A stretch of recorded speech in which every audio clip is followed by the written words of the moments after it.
만약 결혼할 남자가 효심이 지극한 효자에 대해서는 어떻게 생각하세요? 일단은 좋지 않죠, 별로.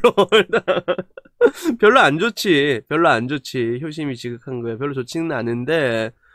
근데 좀 안타까운 얘기인데, 이런 경우 뭐가 좀 중요하냐면, 그, 시부모 댁이 좀 잘 살면 문제가 없어요.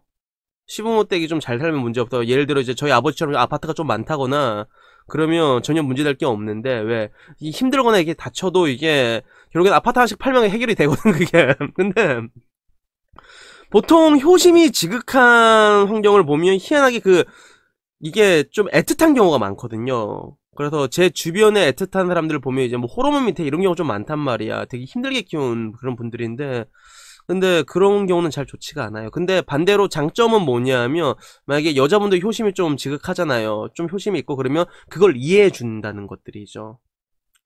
그래서 굉장히 안타까운 말이고 계산적인 말처럼 들리지만, 여러분이 만약에 결혼을 하는데 여러분이 뭔가 좀 집안에 좀 여유가 있잖아요. 그러면 상대방 집안도 좀 약간 여유 있는 집안으로 가는 게 현실적으로 좋습니다. 그래서 여유 있는 집안이면 효심이란 건 사실 별 문제가 되지가 않거든요. 그래서 그런 사람들 같은 경우는 이제 서로 뭐 와이프가 이제 자기 돈 갖고 이제 15 뭐 이렇게 친정에 퍼주는 거 신경도 안 써요. 별로 신경도 안 써. 대신 자기도 그렇게 하겠지. 대신 그러면 쌤쌤 되잖아. 쌤쌤 되니까 싸움 날 일도 없고 동맹이 되는 거지 뭐.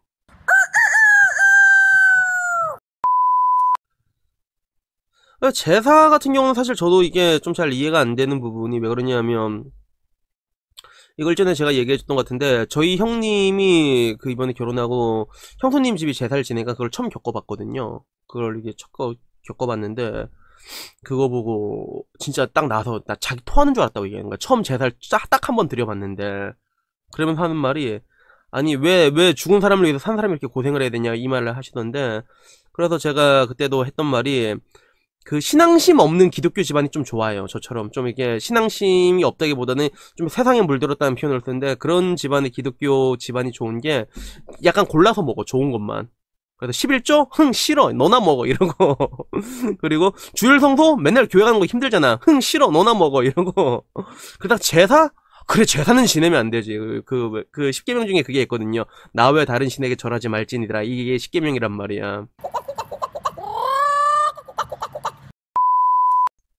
관상은 근데 좀 맞는 것 같아. 그래서 제가 봤을 때 관상이라는 거는 주식에서 말하는 기술적 분석이랑 좀 비슷한 것 같아요. 그래서 주식에서는 크게 트레이딩에서 뭐 기본적 분석이니 기술적 분석이니라서, 뭐 이제 기본적이라면 이제 뭐 미시적으로 보는 방법이 있고 거시적으로 보는 방법이 있고, 그리고 말 그대로 이제 기술적으로 보면 이제 뭐 차트로 봤을 때 뭐 수급이라던가 거래량이라던가 아니면 차트의 모양이라던가 양봉, 음봉, 패턴 이런 걸 결정하는 것들이 있는데, 근데 기술적 분석이라는 게 보면 사람들이 보통 맹신하는 부분들이 좀 많거든요. 좀 많이 믿어. 예를 들어 뭐 이제 쌍바닥 나왔다 그럼 다시 올라가겠지. 뭐 헤드앤숄더니 뭐 이런 것들이 있는데, 근데 그게 마냥 무시는 못할 게, 그 차트에서의 그 봉 하나에는 굉장히 많은 그런 복합적인 것들이 설켜 있거든요. 그리고 흔히 말하는 이제 그 차트에서 말하는 기본적 분석 말고 기술적 분석에서 말하는 것들은 보면 그게 내가 봤을 때 60% 이상은 맞아요. 60% 이상은 맞아.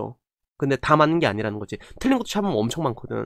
관상도 그런 것 같아. 관상도 우리가 맞는 관상 보잖아. 그 맞는 관상 보고 나면 왠지 그런 거 있잖아. 예를 들어 그런 거 최순실 관상이랑 옛날에 청담동 주식부자 이희진 관상 보면 좀 약간 비슷하잖아. 근데 문제는 이제 그 관상이 그렇다 해서 그렇게 생긴 사람들이 전부 다 사기꾼으로 이게 매도당하면 안 된다는 거야. 또 그렇지도 않고.